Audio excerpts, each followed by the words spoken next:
Livre des Actes, chapitre 27.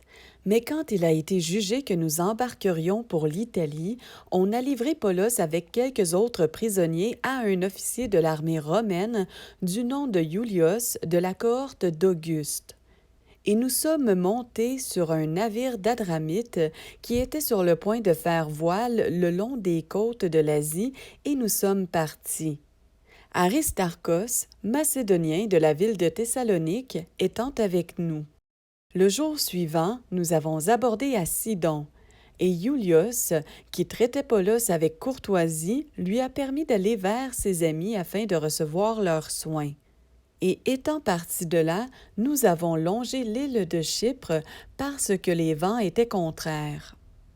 Après avoir traversé la mer de Sicilie et de Pamphylie, nous avons débarqué à Myra en Lycie. Et là, l'officier de l'armée romaine a trouvé un navire d'Alexandrie qui allait en Italie et il nous y a fait monter.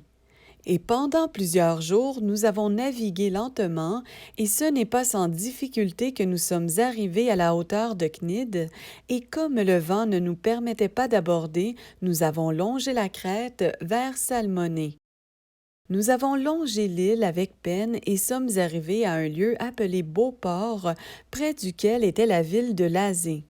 Et comme un temps assez long s'était écoulé et que le voyage par mer était déjà dangereux, parce que même le jeûne était déjà passé, Paulos les avertissait en leur disant « Hommes, je vois que le voyage par mer se fera avec dommages infligés par la violence d'une tempête et une grande perte, non seulement pour la cargaison et pour le navire, mais aussi pour nos propres vies. » Mais l'officier de l'armée romaine croyait plus le maître de navigation et le propriétaire du navire que ce que Paulos disait.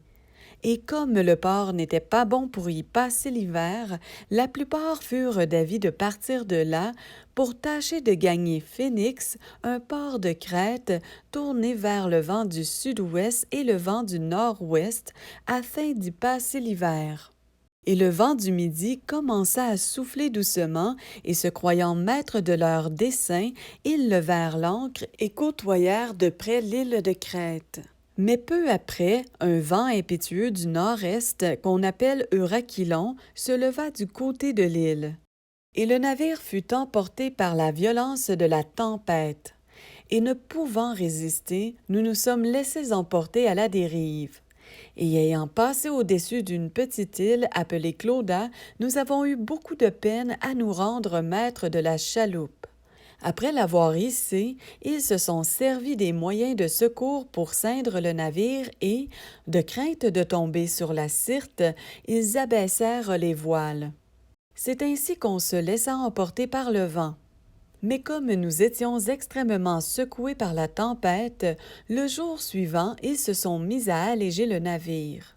Et le troisième jour, nous avons jeté de nos propres mains les agrès du navire.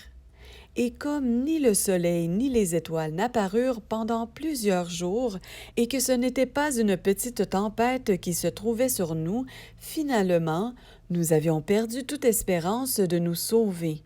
Et comme on avait été longtemps sans manger, Paulos, se tenant alors debout au milieu d'eux, dit « Ô homme, il fallait vraiment m'écouter et ne pas partir de Crète, afin d'éviter ce dommage infligé par la violence de cette tempête et cette perte.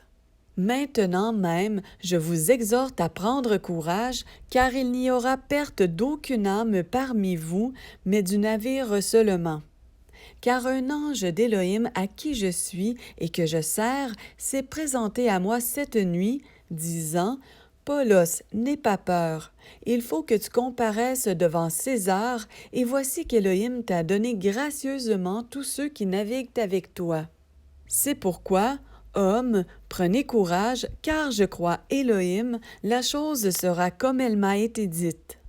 Mais il nous faut échouer sur une île quelconque. » Mais quand la 14e nuit fut venue, vers le milieu de la nuit, tandis que nous étions ballottés sur l'Adriatique, les matelots soupçonnèrent qu'on approchait de quelque terre. Et ayant jeté la sonde, ils trouvèrent 20 brasses. Et étant passés un peu plus loin et ayant encore jeté la sonde, ils trouvèrent 15 brasses.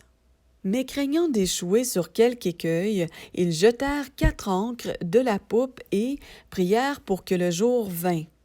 Mais comme les matelots cherchaient à s'échapper du navire et mettaient la chaloupe à la mer, sous prétexte d'être sur le point de jeter les ancres de la proue, Paulos dit à l'officier de l'armée romaine et aux soldats: « Si ceux-ci ne restent pas dans le navire, vous ne pouvez pas être sauvés. » Alors les soldats coupèrent les cordes de la chaloupe et la laissèrent tomber. Et jusqu'à ce que le jour soit sur le point de venir, Paulos les exhortait tous à prendre de la nourriture en leur disant: « C'est aujourd'hui le 14e jour que vous passez à jeun, dans l'attente, sans avoir rien pris. C'est pourquoi je vous exhorte à prendre de la nourriture, car il le faut pour votre salut, car il ne tombera pas un cheveu de la tête d'aucun de vous. » Mais ayant dit ces choses et prenant un pain, il rendit grâce à Élohim en présence de tous et, l'ayant rompu, il se mit à manger.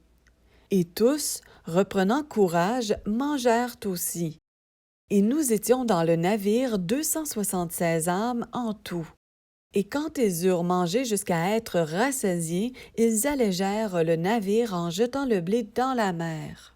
Et quand le jour fut venu, ils ne reconnurent pas la terre, mais ils aperçurent une certaine baie ayant une plage, sur laquelle ils résolurent de pousser le navire s'ils le pouvaient.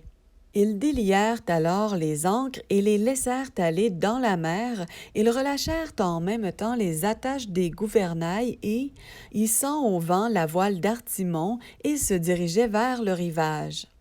Mais étant tombés dans un lieu qui avait la mer des deux côtés, ils y firent échouer le navire.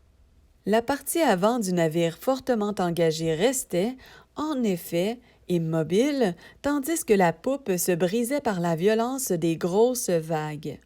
Et la décision des soldats fut de tuer les prisonniers, de peur qu'il ne s'en échappât quelqu'un à la nage. Mais l'officier de l'armée romaine, voulant préserver du danger Paulos, s'opposa à leur conseil. Il ordonna à ceux qui pouvaient nager de se jeter les premiers à l'eau pour gagner la terre, et le reste, les uns sur des planches et les autres sur quelques débris du navire. Et ainsi il arriva que tous parvinrent en effet à terre, préservés du danger.